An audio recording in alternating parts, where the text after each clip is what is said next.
the Minnesota Wild podcast, presented by Acrisure. John, obviously the news of the day is 97 didn't make the trip. Can you give us some type of update on what happened and what it looks like?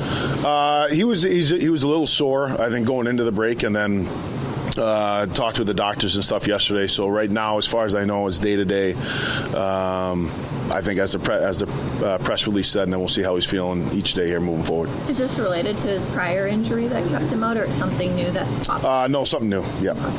Your concern level that it could be more than just tonight?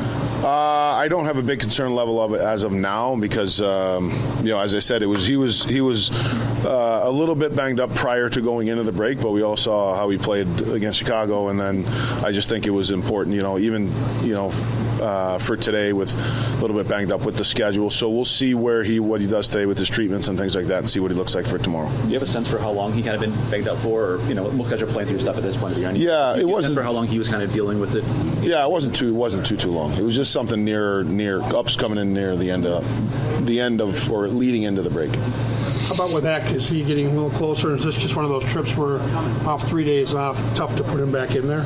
Yeah, he looked really good before break, and then he'll get another good skate in today, and then we'll see where he's at tomorrow as well. But he was progressing, to be able to return to play after the break. But we'll see when that is. I don't know for sure. I'll probably know more tomorrow. He was skating today. Yes. In St. Paul. Back in Minnesota. Yeah. 2-1 game with these guys. The last time you saw them up in Minnesota, just what did you take away from that one?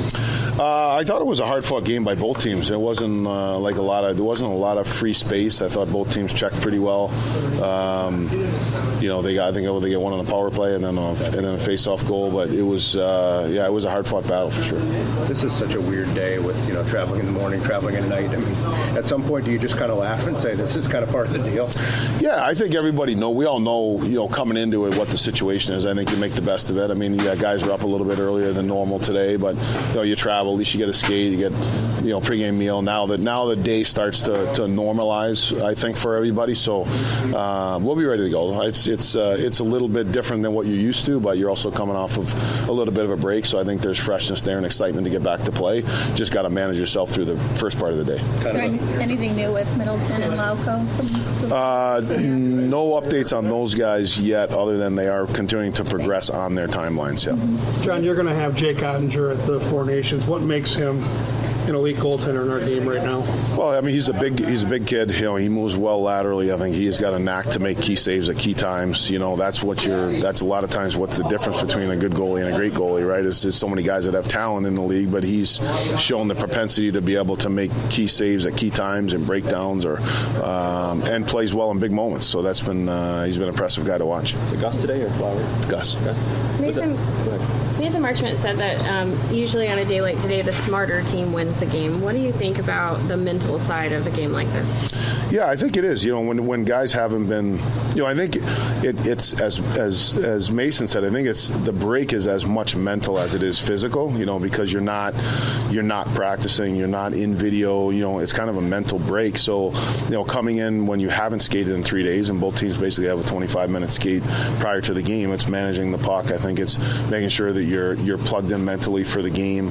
Not putting yourself in vulnerable situations with your puck play or structural things. So that is a big part of it, is making sure that you're mentally engaged. Both teams are coming off of the same break. So now it's, I think, the mental engagement and readiness to play, and then how smart you play is critical. With Krill out, you just move up boldly with Zuccarello and Rossi, or will you kind of switch? No, that'll be right. Yep. Yeah. Door opportunity for other guys to kind of step in, maybe in the second line and further when you have a guy like that. You can't replace a guy like that. You kind of make the adjustments and slide people up and over, and where the roles would fit, and that's what we plan on doing. We've been talking about secondary scoring for a couple weeks now. After that game, the fourth line played against Chicago. Is it maybe good timing to see guys stepping up, especially with 97 out? Yeah, timing for that is, I think, always ideal. As you said, we got it the other night against Chicago, and it was a big difference in the game. And as we said, when you have guys like Eck, Middleton, and Kirill out, then obviously guys are going to play more minutes or play in different roles. So it's a great opportunity for them to be able to step up. It's kind of like juniors, just step off the bus and go. Feels like it a little bit, but yeah. Normally you would just get off and you'd be getting ready to play right now. But We got the afternoon to relax a little bit.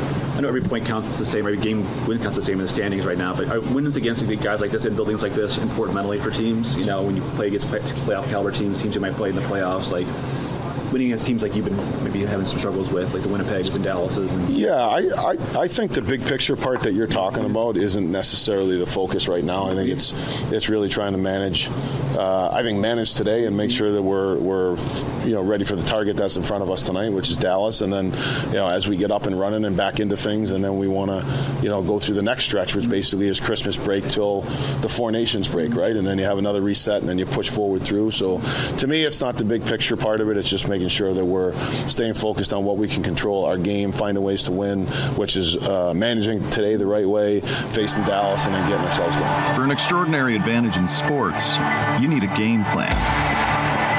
For an extraordinary advantage everywhere else, all you need is Acrisure. With a high-tech human approach to insurance, cybersecurity, and more, Acrisure helps you take care of what you care about. That makes winning easy.